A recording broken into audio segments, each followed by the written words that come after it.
Speaker और दीगर electronic item बनाने वाली कंपनी पर छापे के दौरान मुबैना तौर पर रकम हथियाने के मामले पर फेडरल इन्वेस्टिगेशन एजेंसी के 2 अफसरान के खिलाफ मुबैना करप्शन की इंक्वायरी शुरू कर दी गई है। तफसीलात के मुताबिक तारिक रोड पर चंद रोज कबल FIA CBC ने छापा मारकर रकम बरामद की और मुकदमा भी कमर्शियल बैंकिंग सर्कल में दर्ज किया गया। Additional director anti corruption circle Javed Baloch के मुताबिक 2 अफसरान पर मुबैना तौर पर रकम गायब करने का इल्ज़ाम है।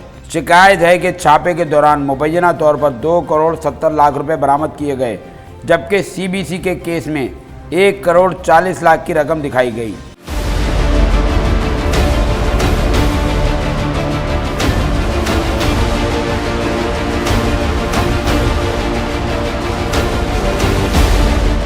तफ्तीश एंटी करप्शन सर्कल में डायरेक्टर FIA कराची के हुक्म पर की जा रही है। इंक्वायरी में तमाम पहलुओं की जांच पड़ताल की जाएगी।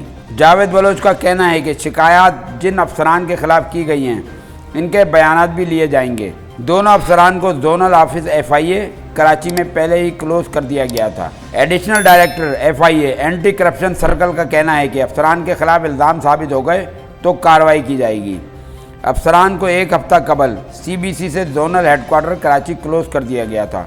दोनों अफसरान मुख्तलिफ केसेस की तफ्तीश कर रहे थे। तिजारत न्यूज़ को YouTube पर सब्सक्राइब, लाइक और कमेंट्स कीजिए। इसके साथ साथ बेल आइकन को भी लाजमी क्लिक कीजिए ताकि आप तक पहुंच सकें हमारी तमाम मुनफरिद खबरें जो आप देखना चाहते हैं।